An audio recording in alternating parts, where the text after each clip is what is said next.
ছাত্র জনতার আন্দোলনের মুখে গত বছরের 5 আগস্ট শেখ হাসিনা সরকারের পতন হয়েছে। এরপর থেকেই একের পর এক ফাঁস হতে থাকে হাসিনা পরিবারের দুর্নীতির গুমর। টানা 4 মেয়াদে ক্ষমতায় এসে নানা অনিয়ম দুর্নীতিতে হাত বাড়ায় তার পরিবারের সদস্যরা।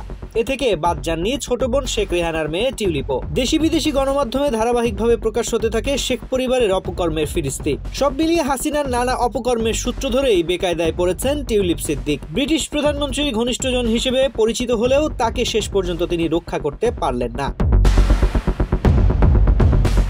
যুক্তরাজ্যের রাজনীতিতে টিউলিপের প্রতিষ্ঠার পেছনে শেখ হাসিনার অবদান মনে করেন অনেকেই। সবচেয়ে বড় কথা হলো শেখ হাসিনা প্রধানমন্ত্রী থাকার সময় লন্ডনের রাজনীতিতে নানাভাবে সুবিধা আদায় করার চেষ্টা করেছেন তিনি। এসব কারণেই শেখ হাসিনার অনিয়ম দুর্নীতির সঙ্গে জড়িয়েছে তার নাম। সব মিলিয়ে হাসিনায় কপাল পুড়েছে বোনের মেয়ে টিউলিপের।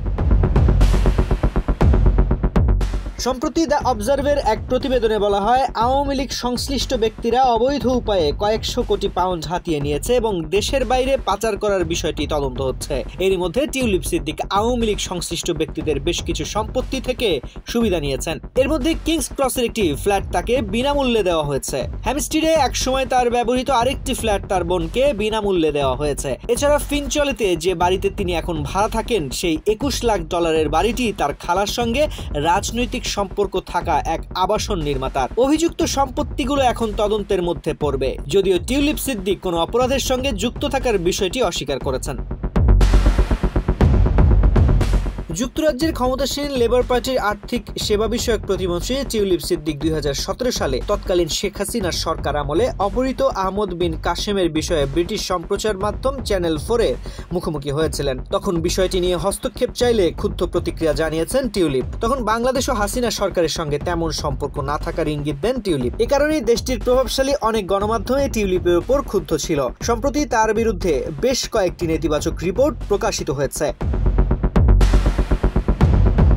2015 সালে প্রথমবারের মতো যুক্তরাজ্যের পার্লামেন্ট সদস্য নির্বাচিত হওয়ার পর টিউলিপ যুক্তরাজ্যে আওয়ামী লীগের এক কর্মসূচিতে অংশ নিয়েছিলেন। সেখানে তার খালা শেখ হাসিনাও ছিলেন। তিনি টিউলিপের কপালে অভিনন্দনের জন্য চুমো দিয়েছিলেন। ওই সময় উল্লসিত সমর্থকদের সামনে টিউলিপ বলেছিলেন, আপনার সহযোগিতা ছাড়া আমি কখনোই এখানে আজ একজন ব্রিটিশ এমপি হিসেবে দাঁড়াতে পারতাম না।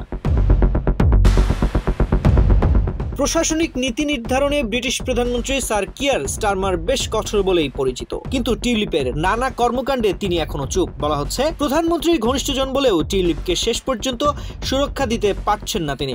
দীর্ঘদিন ধরে যুক্তরাজ্যে বসবাস করেন টিউলিপ সিদ্দিক। তিনি সেদেশের পার্লামেন্টের লেবার পার্টির একজন সদস্য, বর্তমানে যুক্তরাজ্যের অর্থ মন্ত্রণালয়ের অর্থনীতি বিষয়ক মিনিস্টার। ব্রিটিশ প্রধানমন্ত্রী স্যার কিয়ার স্টারমারের সঙ্গে টিউলিপের রাজনৈতিক বন্ধন 2014 সাল থেকে শুরু হয়। তখন টিউলিপ হ্যামস্টেড এবং কিলবার্নে লেবারের প্রার্থী হিসেবে নির্বাচিত হয়েছিলেন। টিউলিপের দুর্নীতির বিষয়ে দেশটির প্রধানমন্ত্রী এক সংবাদ সম্মেলনে বলেছেন, টিউলিপের প্রতি আস্থা রয়েছে তার।